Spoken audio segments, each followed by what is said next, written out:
as I launch into this topic, full disclosure, FanDuel has been a sponsor of this Skip Bayless show, and I now work for Underdog, Arena Gridiron, and these are obviously sports gambling companies.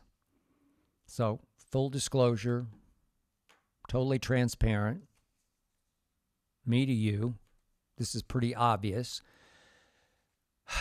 Yet and still, I have been stunned in the wake of the recent NBA gambling scandals at the moral indignation I have read and heard out there, the righteous outrage I've heard out there, that all these leagues getting, quote unquote, in bed with these sports gambling companies has led to this downfall.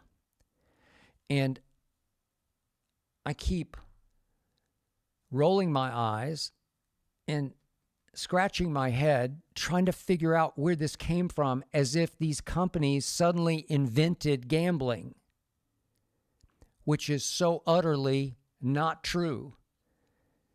Again, I've been doing this for a long time. I was betting on games through an illegal, quote-unquote, bookmaker who never got busted, but I was betting on games in high school. Back in the 1960s in high school, I was betting, especially on college football games. I loved it. And I carried my intrigue with betting on college football into my college days at Vanderbilt, found the local bookmaker through some fraternity friends, and I bet every football weekend on college football games.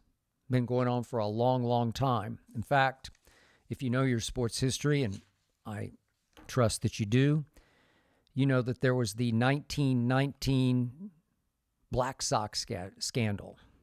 Chicago White Sox turned Black Sox. They were accused of throwing the World Series for gambling money. They were acquitted, but they were banned from baseball, all of them, by the then commissioner Kennesaw Mountain Landis. And that led to a great movie. It's my all-time favorite sports movie, but I'm not a big sports movie guy. It's all fantasy. I prefer the reality, which is better. If you watch the Dodgers Game 3 the other night on Monday night, Lord have mercy, one of the greatest World Series games I've ever seen. Went 18 innings, 6 hours, 39 minutes. I mean, what sports movie can beat that? But 8 Men Out is my all-time favorite sports movie. It came out in 1988. Charlie Sheen was in it in a stable role. John Cusack. It was a very faithful depiction of that 1919 Black Sox scandal. And I found it riveting and chilling and ultimately tear-jerking. Loved it. But that's 1919. Then all through, even in the 50s, there were all kinds of college basketball point-shaving scandals. There was the City College of New York point-shaving scandal. 33 players, ultimately from 7 different colleges, were involved. 86 games were point-shaved. Gamblers paying off players to shave points so that they could win big. That led to a movie that came out in 1974. One of my all-time favorite movies featuring James Caan called The Gambler. It got remade by Mark Wahlberg. But this was James Caan and Lauren Hutton and Paul Sorvino. And this is James Caan as a professor at what feels like NYU,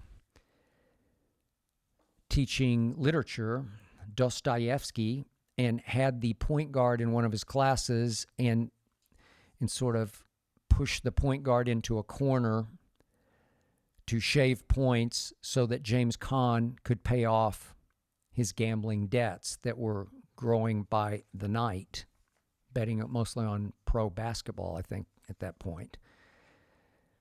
Great movie, but That's 1974. Then there's a Boston College scandal, 78, 79. And then when I was in Chicago, there was the Northwestern point shaving scandal. This is Northwestern. Came to fruition, and it was 1998. The Tim Donaghy scandal with the NBA referee. That was 2006 and 7. You remember Pete Rose was accused of betting on baseball while he was a manager and accused of betting on his own team and against his own team.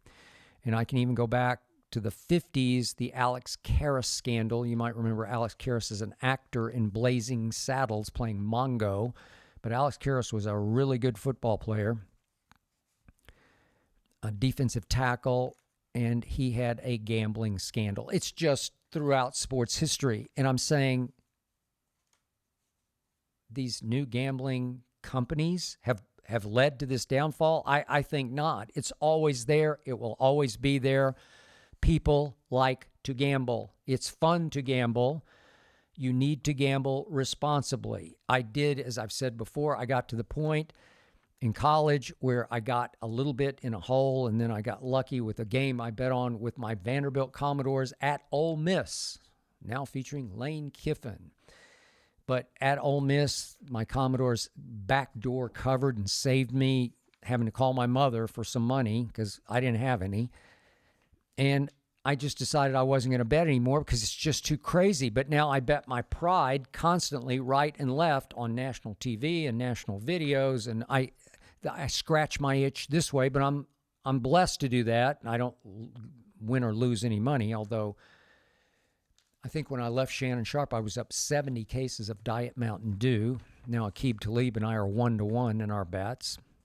But look, are prop bets way more prevalent than they were back in my day in high school and college? Yeah, sure they were. There were prop bets that you could bet on, but now they're so much more accessible with the internet, obviously.